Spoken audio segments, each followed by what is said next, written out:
Hello दोस्तों, नमस्कार। हिंदी साहित्य जगत के मंच से मैं स्वाति कुमारी आप सभी दोस्तों का हार्दिक हार्दिक स्वागत करती हूँ, अभिनंदन करती हूँ।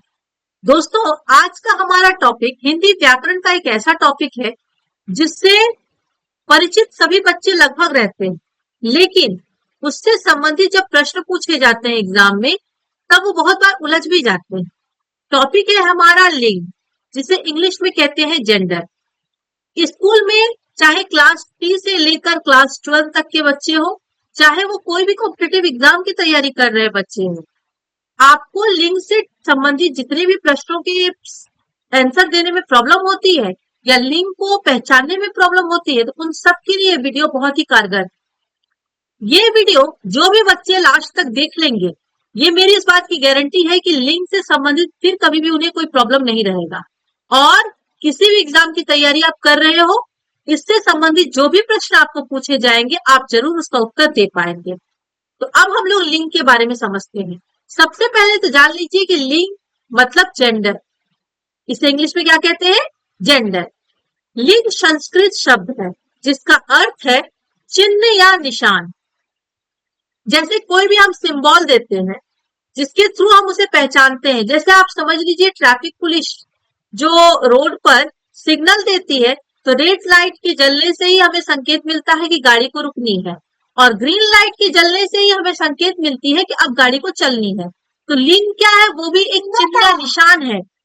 ये चिन्ह और निशान किस तरह के हैं? तो वो हमें सामने वाले का बताता है कि वो पुरुष जाति का है या स्त्री जाति का है। अतः शब्दों के जिस रूप से उसके पुरुष या स्त्री जाति होने का पता चलता है, उसे लिंग कहते हैं। तो यहां तक हमें समझ में आया कि लिंग किसे कहते हैं। लिंग का अर्थ है चिन्ह या निशान। तो शब्दों के जिस रूप से हमें यह पता चलता है कि वो पुरुष जाति का है या स्त्री जाति का है, उसे ही लिंग कहते हैं। हिंदी में लिंग के दो भेद होते हैं। कौन कौन? पुल्लिंग और स्त्रीलिंग। अब पहले यहाँ भाषा ज्ञान के दृष्टिकोण से हम देख ले। ये तो हिंदी का हो गया, हमारा लिंग के दो भेद हैं। हिंदी में लिंग दो ही होते हैं, पुल्लिंग और स्त्रीलिंग। भाषा ज्ञान के दृष्टिकोण से यदि देखा जाए तो हिंदी में लिंग के तो दो भेद होते हैं, पुल्लिंग और स्त्रीलिंग। लेकिन संस्कृत भाषा जो कि हिंदी की माँ है और संस्कृत से ही हिंदी भाषा का विकास हुआ है, उस संस्कृत भाषा के व्याकरण में लिंग तीन तरह के होते हैं। कौन कौन? तो पुल्लिंग, स्त्रीलिंग और नपुंसक लिंग। और अंग्रेजी भाषा जो अभी आपकी पूरे विश्व स्तर की सबसे प्रमुख भाषा बन चुकी है, उसमें लिंग चार तरह के होते हैं, पुल्लिंग, स्त्रीलिंग, उभयलिंग और नपुंसक लिंग। तो हम लोग अभी पढ़ रहे हैं हिंदी भाषा। तो हिंदी भाषा में लिंग के दो भेद होते हैं, पुल्लिंग और स्त्रीलिंग। हम लोग अभी पूरी तरह से डिटेल से इसे ही जानेंगे और अच्छे से जानेंगे। देखिए, पुल्लिंग जो कि पुरुष जाति में रहता है, मतलब पुरुष जाति का ही वो बोध कराता है, जैसे बैल, बकरा, मोर, मोहन, लड़का, शेर, घोड़ा, दरवाजा, पंखा। इन सभी शब्दों का जो लिंग है वो पुल्लिंग है, मतलब वो पुरुष जाति का बोध करा रहा है।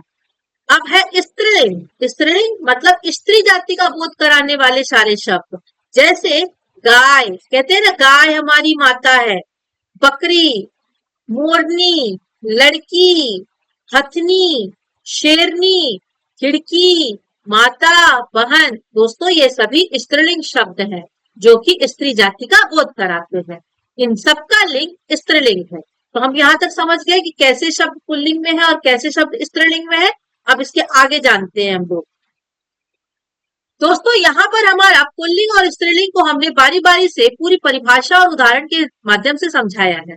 सबसे पहले है पुल्लिंग। पुल्लिंग वे शब्द जो पुरुष जाति का बोध कराए, वे पुल्लिंग कहलाते हैं, जैसे शेर, हाथी, गधा, घोड़ा आदि। यहाँ पर बहुत आसान है इस चीज को समझना कि पुल्लिंग है क्या। तो आसान सा चीज, वे शब्द जो पुरुष जाति का बोध करा दे, वही पुल्लिंग है, जैसे शेर, हाथी, गधा, घोड़ा आदि। मतलब इस तरह के जितने शब्द हैं वे सभी पुल्लिंग। दूसरा है स्त्रीलिंग। स्त्रीलिंग किसे कहेंगे? तो जो शब्द स्त्री जाति का बोध कराए, स्त्रीलिंग कहलाते हैं, जैसे पत्नी, शेरनी, लड़की, बहन आदि, ये सभी क्या है? ये सभी स्त्रीलिंग है। गाय, हाँ, तो आप समझ गए कि गाय, पत्नी, शेरनी, लड़की, बहन, ये सारे जो शब्द हैं वो स्त्रीलिंग है। अब एक बात और है कि हम लोग लिंग के इतने सारे दुनिया में शब्द हैं। आप दुनिया में लाखों लाखों करोड़ों शब्द हैं, और वो सारे शब्द, जितने भी शब्द आप सुनते हैं, बोलते हैं दोस्तों, वे सभी शब्द या तो वो पुल्लिंग है या तो वो स्त्रीलिंग है। ऐसा कोई शब्द नहीं होगा जिसका कोई लिंग ना हो, और ऐसा कोई शब्द भी नहीं होगा जिसका कोई तीसरा लिंग हो ना। हिंदी में दो ही लिंग है, पुल्लिंग और स्त्रीलिंग, और हिंदी भाषा के जितने भी शब्द हैं वो इसी दोनों में बटे हुए हैं। लेकिन दोस्तों, एक बात आपको कड़वी सच्चाई के रूप में जान लेना पड़ेगा कि जैसे बहुत सारे चीजों के नियम है कि इस तरीके से आप उसे संज्ञा पहचान सकते हैं, इस तरीके से आप उसे सर्वनाम पहचान सकते हैं, लेकिन दुखद बात यह है कि आज तक लिंग को पहचानने का कोई नियम नहीं बना। मतलब अगर हमें ये पता चले कि हिंदी भाषा में लाखों करोड़ों शब्द हैं, इतने शब्द हैं, तो हमें हर एक शब्द से परिचित होना होगा और रटना पड़ेगा कि ये पुल्लिंग है और ये स्त्रीलिंग है। यही एकमात्र विकल्प है। अगर हमें पूरी तरह से याद कर लेना है कि कैसे हम कौन से शब्द को पुल्लिंग में रखेंगे और कौन से शब्द को स्त्रीलिंग में रखेंगे, जबकि ये चीज पॉसिबल नहीं है कि हम उतने सारे शब्दों को रट मार कर याद कर ले, और पुल्लिंग और स्त्रीलिंग में से संबंधित जब भी प्रश्न पूछा जाए तो हम उसे बांट पाए कि यह पुल्लिंग है और यह स्त्रीलिंग है। ये तो पॉसिबल नहीं है।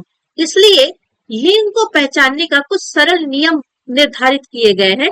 उससे आप 95% ये तय कर पाएंगे कि कौन पुल्लिंग है और कौन स्त्रीलिंग है। तो सबसे महत्वपूर्ण चीज यहाँ पर है लिंग पहचान का सरल नियम, कि कैसे आप पहचानेंगे कि कौन से शब्द पुल्लिंग है और कौन से शब्द स्त्रीलिंग है। तो जिस संज्ञा शब्द का लिंग पहचानना हो, उस शब्द को पहले उसे बहुवचन में परिवर्तित कीजिए। मतलब एक वचन का शब्द है तो उसे बहुवचन में बदल दीजिए, और बहुवचन में बदलने के बाद अगर शब्दों के अंत बहुवचन में बदलने के बाद यदि शब्द के अंत में आ, मतलब आ के ऊपर चंद्र बिंदु, या ए के ऊपर चंद्र बिंदु आए तो शब्द का लिंग स्त्रीलिंग है, और अगर आ या ए नहीं आए तो वह पुल्लिंग होगा। मतलब अगर शब्द के अंत में इन दोनों में से कोई मिल जाता है तो आप उसे स्त्रीलिंग मानिए, और यदि शब्द के अंत में इस तरीके से दोनों में से कोई भी नहीं मिलता है तो आप उसे पुल्लिंग मानिए। मतलब क्या करना है, कोई भी शब्द को एक वचन का है उसे हमें बहुवचन में बदल देना है, और बहुवचन में बदलने के बाद हमें आ के ऊपर चंद्र बिंदु, ए के ऊपर चंद्र बिंदु, ये दोनों में से कोई ना कोई उसके अंत में मिलना चाहिए। यदि मिल गया तो मतलब वो स्त्रीलिंग है, और यदि ना मिले तो मतलब वो पुल्लिंग है। जैसे हमने दो उदाहरण यहाँ रखे हैं, जैसे दो शब्द है, एक है पंखा और एक है चाबी। तो पंखा हम इसे बहुवचन में बदलेंगे तो बहुवचन क्या हो जाएगा, पंखे। तो पंखे हमारा ख लास्ट में आया, उसके ऊपर ए की बिंदु, लेकिन अंत में ये आ के ऊपर चंद्र बिंदु या ए के ऊपर चंद्र बिंदु नहीं आया, दोनों में से कोई भी नहीं आया, तो यह क्या हो गया, पंखे या पंखा, ये पुल्लिंग हो गया। अब है दूसरा शब्द चाबी। चाबी को जब हम बहुवचन में बदलते हैं तब हो जाता है चाबियां। चाबियां, ये जो आप ऊपर बिंदु देख रहे हैं दोस्तों, टाइपिंग के दौरान चंद्र बिंदु आ नहीं पाता है, इसलिए हमने यहाँ पर इस तरीके से बनाया है। तो यहाँ पर आ गया आ के ऊपर चंद्र बिंदु, तो ये हो गया, ये आ के ऊपर चंद्र बिंदु आ गया। तो अब ये जो चाबी है ये कौन सा लिंग में है, ये स्त्रीलिंग है, ये पुल्लिंग नहीं है। तो आपको इस चीज को आप लोग को ध्यान में रखना है। एक नियम, सबसे कारगर नियम है कि कोई भी शब्द को आप बहुवचन में बदलिए, यदि आ के ऊपर चंद्र बिंदु और ए के ऊपर चंद्र बिंदु इन दोनों में से कोई भी आ जाए तो वो स्त्रीलिंग, और ना आए तो पुल्लिंग। अब इसके आगे हम लोग देखेंगे दोस्तों, ये इस पर से कुछ शब्द मैंने तैयार किए हैं जो कि लिंग एक पुल्लिंग में है, उसे हमने स्त्रीलिंग में बदला है, तो उसकी हमने एक पूरी तालिका रेडी की है। इनमें से कुछ शब्द आप देख लीजिए, ये बहुत ही इंपॉर्टेंट शब्द है। मैक्सिमम एग्जाम में आपको इनमें से शब्द देखने को मिलेंगे, इसे पूरी ध्यान से इसे मेरे साथ साथ देखिए और पढ़िए। आप कोई भी एग्जाम देंगे आपको जरूर इनमें से कोई ना कोई एक दो शब्द वहां देखने को जरूर मिलेगा। जैसे पुल्लिंग वाले शब्द में है कवि। कवि का स्त्रीलिंग क्या होगा, कवित्री। कवित्री कैसे लिखे जाते हैं देख लीजिए ध्यान से। ये आप लोग कई बार बच्चे य के साथ हरस्वी की मात्रा देना भूल जाते हैं, तो ये गलत हो जाएगा। कवि, कवित्री, ऊंट, ऊंटनी, इंद्र, इंद्राणी, अभिनेता, अभिनेत्री, गधा, गधी, गायक, गायिका, गुड्डा, गुड़िया, अध्यापक, अध्यापिका, चूहा, चुईया, जेठ, जेठानी, देव, देवी, नर, मादा। दोस्तों ये नर मतलब पुरुष, पुरुष जाति का प्रतीक है और मादा स्त्रीलिंग जाति का प्रतीक है। पंडित, पंडिताइन, पाठक, पाठिका, बालक, बालिका, कहार, कहारिन, ठाकुर, ठकुराइन, दादा, दादी, नर मक्खी।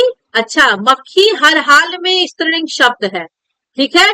और जब हमें इसे पुल्लिंग बनाना है तो उसके साथ हम नर लगाएंगे, नर मक्खी, और वही नर को हम हटा देते हैं तो मक्खी स्त्रीलिंग, ऑलरेडी ये स्त्रीलिंग है और हमें इसे पुल्लिंग में लिखना है तो हमें लिखना है नर मक्खी। भालू, भालू हर समय पुल्लिंग है, हर समय, और जब हमें उसका स्त्रीलिंग बनाना है तो हम लिखेंगे मादा भालू। भेड़, भेड़ा, कछुआ, मादा कछुआ। अच्छा, कछुआ हर समय पुल्लिंग है और उसी कछुआ को जब हमें स्त्रीलिंग बनाना है तो हमें बनाना है मादा कछुआ।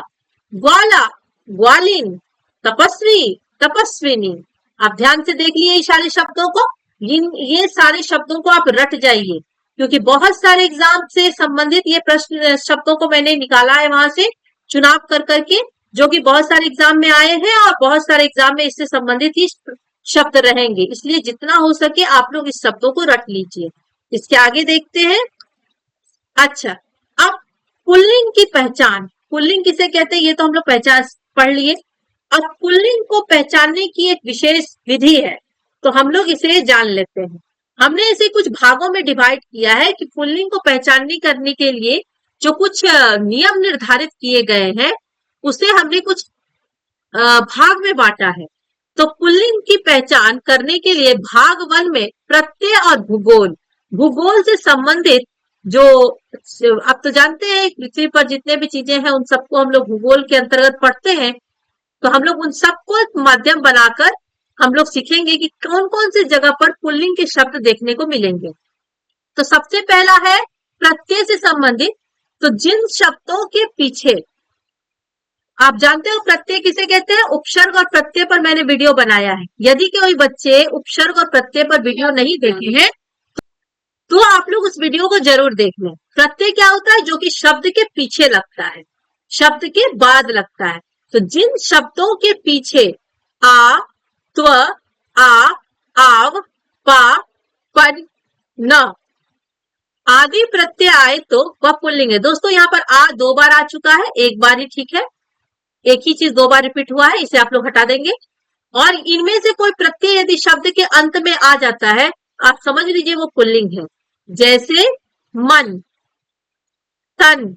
अच्छा, यहाँ पर आ है तो अ रखिए।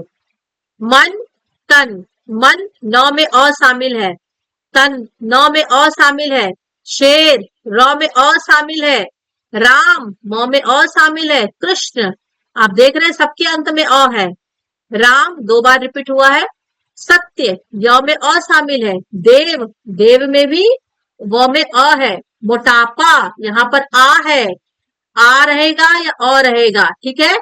बुढ़ापा आप देख रहे हैं आ है और यहाँ पा भी है, मोटापा बुढ़ापा दोनों में पा प्रत्यय है। लड़कपन, पन ये देख लीजिए पन, बचपन पन। तो इस तरीके से आप समझ लीजिए कि अगर किसी शब्द के अंत में आ, त्व, अ, आव, पा, पन, न आदि प्रत्यय यदि आपको देखने को मिले तो आप समझ लीजिए कि वह पुल्लिंग है। अब दूसरा भूगोल से संबंधित हमने सबसे पहले लिया है, पर्वतों और सागरों के नाम पुल्लिंग होते हैं। जितने भी पर्वत हैं, जितने भी सागर के नाम हैं, इन सबके नाम पुल्लिंग है। जैसे पर्वत में हिमालय, हिमाचल, विंध्याचल, सतपुड़ा, आल्प्स, यहाँ प ज्यादा होगा, Kanchenjunga, Everest, Kailash, Malayachal, mount Everest. दोस्तों ये सभी पर्वतों के नाम सबके सब पुल्लिंग है। याद कर लीजिए पर्वत के नाम पुल्लिंग है, पर्वत के नाम पुल्लिंग है, पर्वत के नाम पुल्लिंग है। अब दूसरा है सागर के नाम। तो जितने भी सागर महासागर हैं उन सबके नाम पुल्लिंग है। हिंद महासागर, प्रशांत महासागर, अरब महासागर आदि और भी बहुत सारे महासागर हैं, तो उन सबके नाम पुल्लिंग होते हैं। तो पर्वत के नाम और सागर के नाम क्या हो गए? पुल्लिंग। तीसरा है देशों के नाम। जितने भी देश है सबके नाम पुल्लिंग है। देशों के नाम में दोस्तों भारत, चीन, ईरान, यूरान, रूस, जापान, अमेरिका, पाकिस्तान आदि, ये सभी देशों के नाम, आदि मतलब जितने भी देश हैं सभी के नाम पुल्लिंग है। तो पर्वत के नाम, सागर के नाम, देशों के नाम, ये सभी पुल्लिंग है। अपवाद, अच्छा यहाँ ध्यान देंगे, अपवाद श्रीलंका ये स्त्रीलिंग है। देशों के नाम तो पुल्लिंग है, लेकिन देशों में ही एक देश है श्रीलंका, और श्रीलंका क्या है? वो स्त्रीलिंग है। ठीक है, अब इसके नेक्स्ट हम लोग देखेंगे। अब पुल्लिंग की पहचान में भाग 2, समय और ब्रह्मांड। समय और ब्रह्मांड से संबंधित जितने भी शब्द हैं वो सभी पुल्लिंग होते हैं। सबसे पहले हम लोग समय को देख ले, तो समय के नाम पुल्लिंग होते हैं। समय में क्या क्या आता है? घंटा, पल, मिनट, सेकेंड आदि, ये सभी क्या है? पुल्लिंग है। हमने क्या क्या पढ़ा? पर्वतों के नाम, सागर के नाम, देश के नाम, समय के नाम, ये सभी क्या है? पुल्लिंग है। दिनों के नाम, दिन कौन कौन से? सोमवार, मंगलवार, बुधवार, वीरवार, जिसे हम लोग बृहस्पतिवार भी कहते हैं, गुरुवार भी कहते हैं, शुक्रवार, शनिवार, रविवार, ये सभी क्या है? पुल्लिंग है। महीनों के नाम पुल्लिंग होते हैं। जनवरी, फरवरी, मार्च, चैत, आषाढ़, फागुन आदि, ये जितने महीनों के नाम है ये सभी पुल्लिंग है। और नक्षत्रों के नाम, ये सभी पुल्लिंग है। नक्षत्रों मतलब ग्रह नक्षत्र जो हमारे हैं उनके नाम, जैसे सूर्य, चंद्र, राहु, आकाश, शनि, बुध, बृहस्पति, मंगल, शुक्र आदि। दोस्तों यहाँ पर नक्षत्रों के साथ आप ग्रहों को भी लिख दें। नक्षत्र में तो अलग भी आ जाते हैं, ग्रहों के नाम, नक्षत्रों से ज्यादा आप ग्रहों को वैल्यू दे कि ग्रहों के जो नाम होते हैं वो सभी पुल्लिंग है। जैसे सूर्य, चंद्र, राहु, आकाश, शनि, बुध, बृहस्पति, मंगल, शुक्र आदि। लेकिन इसमें जो प्रमुख अपवाद के रूप में है वो है पृथ्वी। पृथ्वी इसे स्त्रीलिंग माना जाता है, पृथ्वी पुल्लिंग नहीं है। बाकी सभी जो ग्रह है वो पुल्लिंग है। तो क्या क्या क्या सीखा हमने? ग्रहों के नाम, समय के नाम, दिनों के नाम, महीनों के नाम, पर्वत के नाम, सागर के नाम और देश के नाम, ये सभी पुल्लिंग है। और उसमें देश के नाम में अपवाद के रूप में कौन है? श्रीलंका, जो कि स्त्रीलिंग है।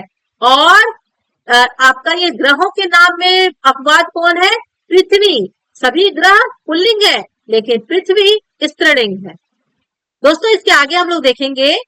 अब पुल्लिंग की पहचान में भाग 3, भाग 3 में है प्रकृति, धातु और शरीर। अब इनमें से कौन कौन कैसे, ये तीनों में कौन कौन है जो कि पुल्लिंग है? सबसे पहले प्रकृति में ले ले, तो धातुओं के नाम जैसे सोना, तांबा, पीतल, लोहा, ये सभी क्या है? धातु में सभी के सभी पुल्लिंग है। लेकिन इसमें भी अपवाद है, चांदी स्त्रीलिंग है। चांदी भी धातु है लेकिन वो स्त्रीलिंग है। धातुओं के नाम पुल्लिंग लेकिन चांदी स्त्रीलिंग। याद कर लेंगे, चांदी को छोड़कर जितनी भी धातुएं हैं सभी के सभी पुल्लिंग है। द्रव्यों के नाम, द्रव्यों में कौन कौन आते हैं? पानी, तेल, पेट्रोल, घी, शरबत, दही, दूध, सभी के सभी पुल्लिंग है। द्रव्यों के नाम ये 2 बार रिपीट हो गया है, एक से आप काट देंगे। तो लिक्विड, द्रव्यों के नाम सभी के सभी पुल्लिंग है। अनाजों के नाम जैसे गेहूं, बाजरा, चना, जौ, जितने भी अनाज है वो सबके सब पुल्लिंग है। पेड़ों के नाम, पेड़ों के नाम में कौन कौन है? केला, पपीता, शीशम, सागौन, जामुन, बरगद, पीपल, नीम, आम, अमरूद, देवदार, अनार, अशोक, पलाश, ये जितने भी पेड़ के नाम आप जानते हो सबके सब पुल्लिंग है। फूलों के नाम, फूलों में कौन कौन है? गेंदा, मोतिया, कमल, गुलाब, ये सभी जो है वो क्या है? फूलों के नाम पुल्लिंग है। रत्नों के नाम जैसे नीलम, अच्छा रत्नों में जितने भी रत्न है, नीलम, पुखराज, मूंगा, माणिक्य, पन्ना, मोती, हीरा, ये सबके सब पुल्लिंग है। आपसे यदि पूछा जाए तो दोस्तों रत्नों के नाम में जितने भी रत्न हैं वो सभी पुल्लिंग है। फूलों में जितने फूल हैं सभी पुल्लिंग है। पेड़ों में जितने पेड़ हैं, पेड़ के नाम सभी पुल्लिंग, और जितने अनाज के नाम है सभी पुल्लिंग है। धातुओं में चांदी को छोड़कर सभी पुल्लिंग, द्रव्यों के नाम सभी पुल्लिंग है। और अब आ जाता है द्वीपों के नाम। तो द्वीप के नाम में, द्वीपों के नाम जैसे अंडमान निकोबार, जावा, क्यूबा, न्यू फाउलैंड, ये सभी जो द्वीप हैं ये सभी सबके सब पुल्लिंग है। अच्छा, अब शरीर के अंग, शरीर के हमारे सारे अंग पुल्लिंग है, जैसे हाथ, पैर, गला, अंगूठा, कान, सिर, मुंह, घुटना, हृदय, दांत, मस्तक, ये सब जो शरीर के अंग है वो पुल्लिंग है। लेकिन शरीर के सभी अंग पुल्लिंग नहीं है, इसमें अपवाद के रूप में प्रमुख स्त्रीलिंग अंग भी हैं, जैसे आंख, नाक, जीभ, उंगली, छाती, गर्दन, कमर, कलाई, हथेली, भौं, ये सभी जो है स्त्रीलिंग है। और इनको छोड़कर बाकी सभी जो है वो आपके पुल्लिंग है। आप इतने सारे शब्दों को याद कर लीजिए कि शरीर के ये सारे अंग स्त्रीलिंग है, और इनको छोड़कर इसके अलावा जो मिल जाए, जो भी अंग हो, वो सबके सब पुल्लिंग है। तो यहाँ तक क्लियर हुआ? आपको याद रहेगा पुल्लिंग में कौन कौन है। इसके बाद हम देखें तो पुल्लिंग की पहचान करने का भाग 4, उसमें आपकी जो वर्णमाला और शब्दांत है ये सभी पुल्लिंग है। वर्णमाला में तो वर्णमाला की जो अक्षर है वो पुल्लिंग है, जैसे अ, आ, ए, ओ, क, ख, ग, घ, च, छ, य, र, ल, व, तालव्य आदि। अब इसमें भी अपवाद है। अपवाद में छोटी ई, बड़ी ई, री, इन 3 वर्णों को छोड़कर शेष सभी अक्षर पुल्लिंग होते हैं। मतलब आपको इतने पुल्लिंग वाले वर्ण को याद करने की जरूरत नहीं है। इसमें आदि लगे हैं, मतलब बहुत सारे हैं। तो आप स्त्रीलिंग में कौन कौन है, तो मात्र छोटी ई, बड़ी ई और री, ये 3 को आप याद रखिए कि ये स्त्रीलिंग है। और इसके अलावा जितने भी वर्ण हैं, स्वर वर्ण, व्यंजन वर्ण, दोनों जितने भी हैं सबके सब पुल्लिंग है। अब तीसरा देखिए, इसके बाद दान, खाना, वाला, ये 3 शब्द, दान, खाना और वाला, अगर कोई शब्द इन 3 में से किसी से खत्म होता है तो वो शब्द हमेशा पुल्लिंग होते हैं। जैसे खानदान, दान आया बीच में, लास्ट में, पिकदान, दवा खाना, जेल खाना, दूध वाला, दुकान वाला आदि। तो दोस्तों जिस शब्द में इन 3 में से कोई ना कोई एक हो तो मतलब आप समझ लीजिए कि वे शब्द पुल्लिंग है। अब आकारांत संज्ञा पुल्लिंग होते हैं। मतलब आकारांत, यदि किसी शब्द के अंत में आकारांत हो और वो संज्ञा हो, वो पुल्लिंग होगा। जैसे गुस्सा भाववाचक संज्ञा है, चश्मा, पैसा, छाता, सब में आ की मात्रा अंत में है। तो जो शब्द आकारांत हो, मतलब अंत में आ की मात्रा आए और वो संज्ञा हो, तो आप समझ लीजिए कि वो पुल्लिंग है। यहाँ तक क्लियर हुआ? इसके बाद हम लोग देखेंगे नेक्स्ट, यहाँ तक हमारा पुल्लिंग कंप्लीट हुआ। अब हम लोग स्त्रीलिंग पढ़ेंगे दोस्तों। अब इसके बाद हम लोग स्त्रीलिंग समझेंगे। तो जैसे हम लोग पुल्लिंग में पढ़े कि जिस शब्दों से पुरुष जाति का बोध होता है उसे पुल्लिंग कहते हैं, ठीक वैसे ही स्त्रीलिंग में भी हमें समझना है कि स्त्रीलिंग किसे कहते हैं। तो जिन शब्दों से स्त्री जाति का बोध होता है उसे स्त्रीलिंग कहते हैं। ठीक है, तो इसमें हम लोग उदाहरण में भी बहुत सारे शब्दों को हम लोगों ने देखा था स्टार्टिंग में ही। तो स्त्रीलिंग को जो हम लोग पढ़ेंगे अभी यहाँ से डिटेल में, तो स्त्रीलिंग प्रत्यय, ये स्त्रीलिंग प्रत्यय क्या चीज है वो सुनिए। तो जब पुल्लिंग शब्दों को स्त्रीलिंग बनाया जाता है तब प्रत्ययों को शब्दों में जोड़ा जाता है, जिन्हें स्त्रीलिंग प्रत्यय कहते हैं। मतलब पुल्लिंग से जब स्त्रीलिंग में बदला जाता है किसी शब्द को, तब उसपे कुछ प्रत्यय जोड़े जाते हैं, तब वो स्त्रीलिंग में बदल जाती है। तो जिन शब्दों के अंत में प्रत्यय लगाकर उसे स्त्रीलिंग बनाया जाता है, उन प्रत्ययों को स्त्रीलिंग प्रत्यय कहा जाता है। जैसे इधर देखिए कुछ शब्द है और इधर कुछ प्रत्यय है और इधर शब्द है जिसमें इन प्रत्ययों को जोड़कर स्त्रीलिंग शब्द बनाया गया। जैसे शब्द है बड़ा, ये पुल्लिंग है और इसमें ई प्रत्यय लग गया, बन गया बड़ी, अब ये स्त्रीलिंग है। भला पुल्लिंग है, बन गया भली।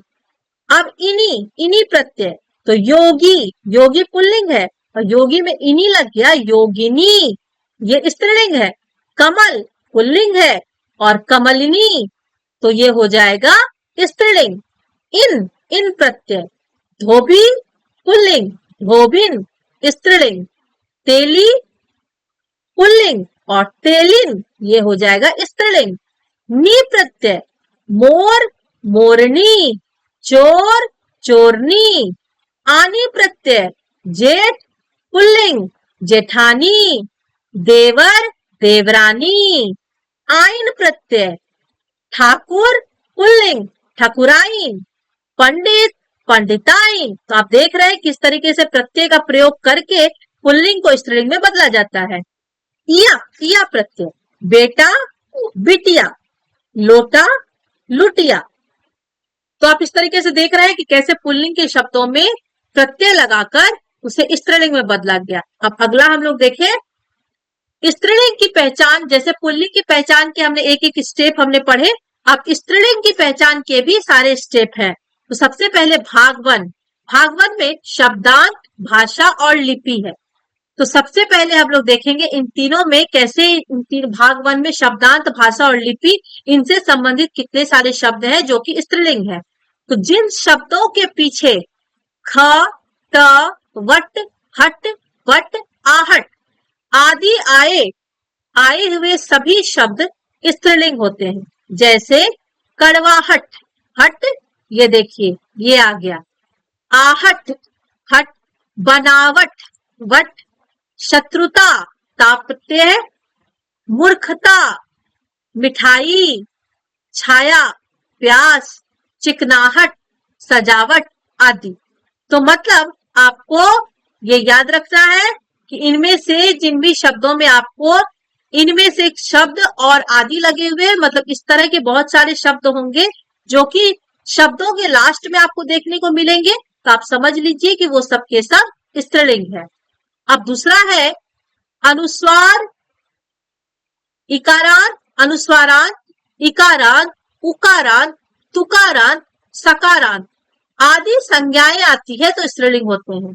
मतलब रोटी, तो रोटी में इकारांत है, मतलब ई की मात्रा अंत में है। तो आप देख रहे हैं इकारांत। फिर रोटी, टोपी, पी में भी इकारांत है। नदी इकारांत, चिट्ठी इकारांत, उदासी इकारांत। रात, रात में अकारांत है। बात अकारांत। सास अकारांत, नानी इकारांत, बेटी इकारांत आदि ये सारे शब्द जो है वो स्त्रीलिंग है। इसके बाद भाषा। अब यहां से आप लोग पूरी तरह से रट लीजिए। आपको मैं कॉमन एक बता दे रही हूं कि भाषा, बोलियों और लिपियों के नाम स्त्रीलिंग होते हैं। जैसे हिंदी, संस्कृत, देवनागरी, पहाड़ी, अंग्रेजी, पंजाबी, गुरुमुखी, फ्रांसीसी, अरबी, फारसी, जर्मन, बंगाली। ये सारे जो शब्द होते हैं दोस्तों, ये सारे शब्द स्त्रीलिंग होते हैं। मतलब भाषा, बोलियों और लिपियों के जितने भी नाम हैं वो सबके सब स्त्रीलिंग है। हिंदी, संस्कृत, देवनागरी, पहाड़ी, अंग्रेजी, पंजाबी, गुरुमुखी ये लिपि के नाम है। फ्रांसीसी, अरबी, फारसी, जर्मन, बंगाली ये सभी जो दोस्तों ये सारे जो नाम है भाषा के, ये सब के सब स्त्रीलिंग है। अब स्त्रीलिंग की पहचान भाग दो, प्रकृति, समय और वस्तुएं, इसके आधार पर हम लोग देखेंगे। सबसे पहले प्रकृति और ब्रह्मांड में देखिए तो नदियों के नाम, नदियां क्या है? प्रकृति है। तो गंगा, यमुना, गोदावरी, सरस्वती, रावी, कावेरी, कृष्णा, व्यास, सतलुज, झेलम, ताप्ती, नर्मदा। दोस्तों ये सभी नदियों के नाम स्त्रीलिंग है। नक्षत्रों के नाम, उधर हम लोग ग्रहों के नाम पढ़े थे जो कि पुल्लिंग, और नक्षत्रों के नाम वो स्त्रीलिंग है। जैसे अश्विनी, भरणी, रोहिणी, रेवती, मृगशिरा, चित्रा आदि जो नक्षत्र है दोस्तों ये सब के सब स्त्रीलिंग है। समय में तारीखों और तिथियों के नाम, जैसे पहली, दूसरी, पूर्णिमा, अमावस्या। पूर्णिमा में 2 बार आखिरी मात्रा आ गई, आप इसे हटा देंगे। अमावस्या, एकादशी, चतुर्थी, प्रथमा।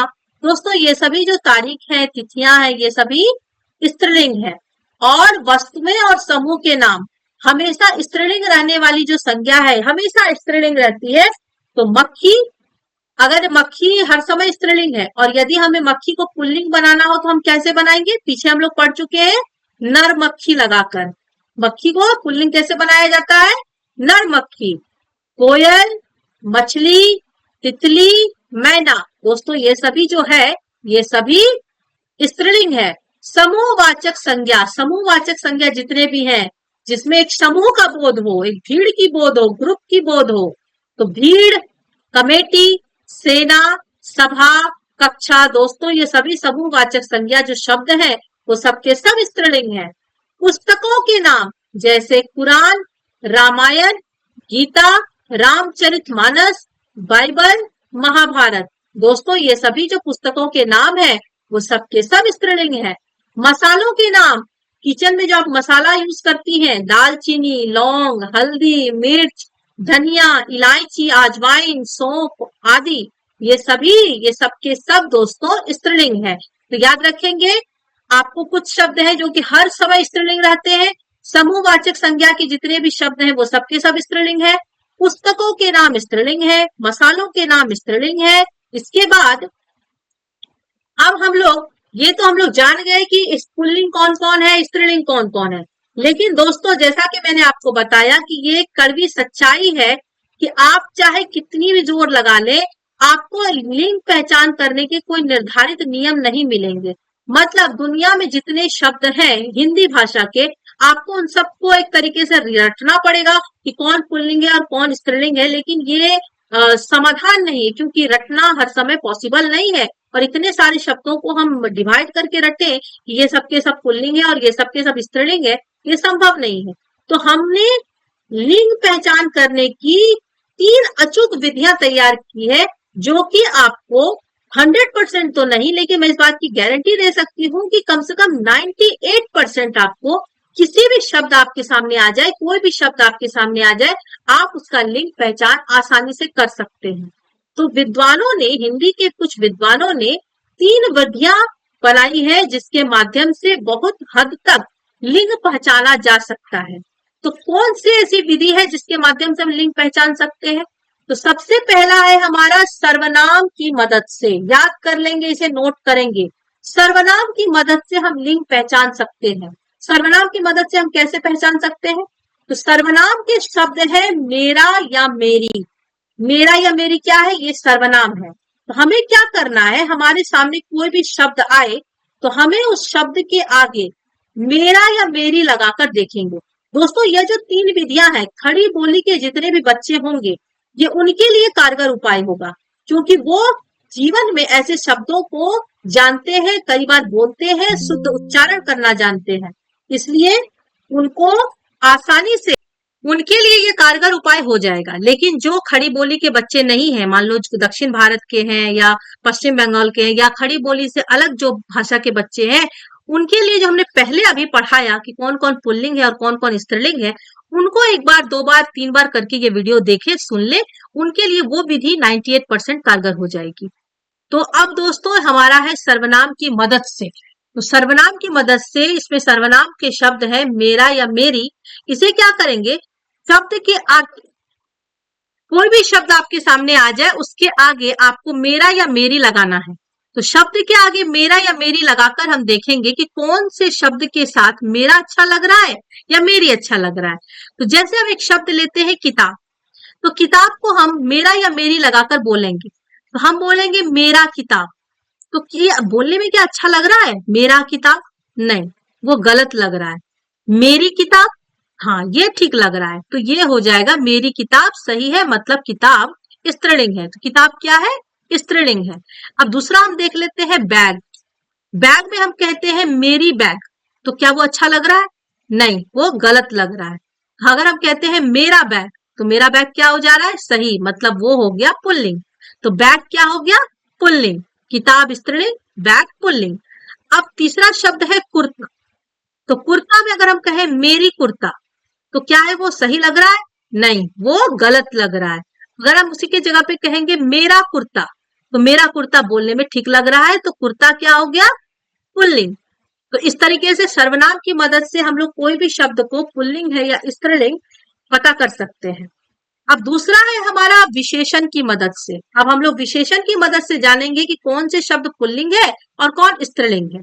तो विशेषण में शब्द है अच्छा, अच्छी। अच्छा या अच्छी को हम लोग कोई भी शब्द के आगे लगाएंगे और पता करेंगे कि कौन से शब्द के साथ अच्छा और कौन से शब्द के साथ अच्छी अच्छा लग रहा है। तो शब्द के आगे हमें अच्छा या अच्छी लगाकर देखना है। अब एक शब्द है बात। बात पुल्लिंग है या स्त्रीलिंग है? यदि हम कहते हैं अच्छा बात, अच्छा बात बोल रहा है, तो क्या ये अच्छा लग रहा है? नहीं, अच्छा बात गलत लग रहा है। अगर हम कहें अच्छी बात, तो क्या हो रहा है? ये सही लग रहा है। तो बात क्या है? स्त्रीलिंग है। अगर हम कहें अच्छी दिन, तो दिन, अच्छी दिन बोलने में ही गलत लग रहा है, अजीब सा लग रहा है, तो यहाँ पर ये हो गया गलत। अगर हम कहें अच्छा दिन, आज का दिन अच्छा है, तो क्या हो जाएगा? सही हो जाएगा। तो दिन क्या है? पुल्लिंग है। तो इस प्रकार हम विशेषण की मदद से भी पुल्लिंग और स्त्रीलिंग को जान सकते हैं। अब तीसरा है हमारा क्रिया की मदद से। तो क्रिया की मदद से इसमें होता है, होती है, दो है। इसमें से हमें लगाना है किसी शब्द के बाद होता है या होती है, तो हम पहचानेंगे कि कौन से शब्द में होता है अच्छा लग रहा है और कौन से शब्द में होती है अच्छा लग रहा है। तो ये दोनों शब्दों को हम लोग लगा के देखेंगे। जैसे रात, रात को हम कहें रात होता है, तो क्या हो गया? ये गलत हो गया। लेकिन वहीं यदि हम कहें रात होती है, तो क्या हो जा रहा है? सही। तो रात होती है मतलब रात स्त्रीलिंग है।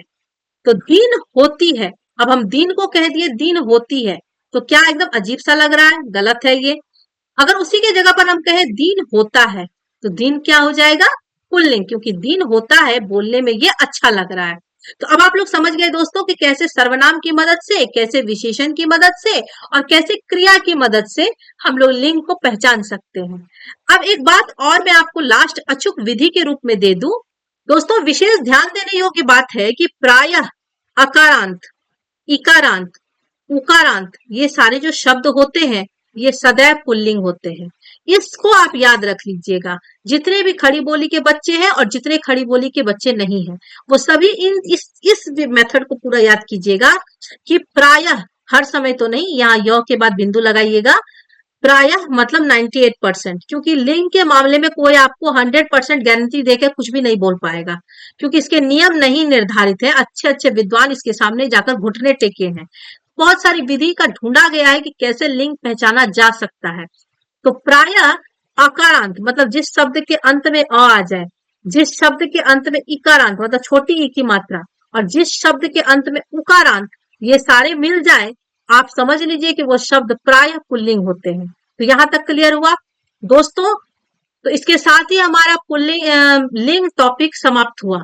लिंग के दौरान हम लोगों ने लिंग किसे कहते हैं, लिंग शब्द का क्या अर्थ है, लिंग कितने तरह के होते हैं, पुल्लिंग और स्त्रीलिंग, हमने पुल्लिंग की भी परिभाषा पढ़ी, स्त्रीलिंग की भी परिभाषा पढ़ी, पुल्लिंग में आने वाले शब्द, स्त्रीलिंग में आने वाले शब्द और लिंग पहचान करने के जो नियम है हमने वो भी पढ़ा। कुछ इंपॉर्टेंट शब्द जो मैक्सिमम एग्जाम में आते हैं हम लोग उससे भी रूबरू हुए, इसे याद कर लेंगे। और पुल्लिंग को पहचानने के करने की जो विशेष नियम है, विधि है, जिनको याद करके हम लोग बहुत हद तक लिंग पर कमांड कर सकते हैं, कौन पुल्लिंग है कौन स्त्रीलिंग है, तो उसे भी हम लोग देखें। पुल्लिंग को पहचान करने के सारे जितने भी शब्द दुनिया में हैं वो सबसे हम लोग परिचित हुए। और इसके बाद हम लोग स्त्रीलिंग किसे कहते हैं वो पढ़े, स्त्रीलिंग में आने वाले शब्दों को जाने, स्त्रीलिंग प्रत्यय से परिचित हुए। स्त्रीलिंग पहचान करने की भी जिस तरीके से पुल्लिंग पहचान के हमने पूरे शब्दों को पढ़ा, स्त्रीलिंग पहचान करने के भी जितने भी ग्रुप वाले शब्द हैं उनको हम लोग पढ़े। फिर हम लोग स्त्रीलिंग पहचान के दौरान ये समझते हुए कौन पुल्लिंग के अंतर्गत आएंगे कौन स्त्रीलिंग के अंतर्गत आएंगे, और अंत में हम लोग लिंग पहचान करने की जो 3 कारगर विधि है, सर्वनाम की मदद से, विशेषण की मदद से, क्रिया की मदद से, हम लोग उसे भी जाने। और अंत में ध्यान देने लायक जो विशेष बात है कि पुल्लिंग कौन होते हैं, अकारांत, इकारांत, उकारांत, जो शब्द पुल्लिंग होते हैं उससे भी हम लोग परिचित हुए। तो दोस्तों ये हमारा आज का लिंग टॉपिक हमेशा समाप्त हो गया।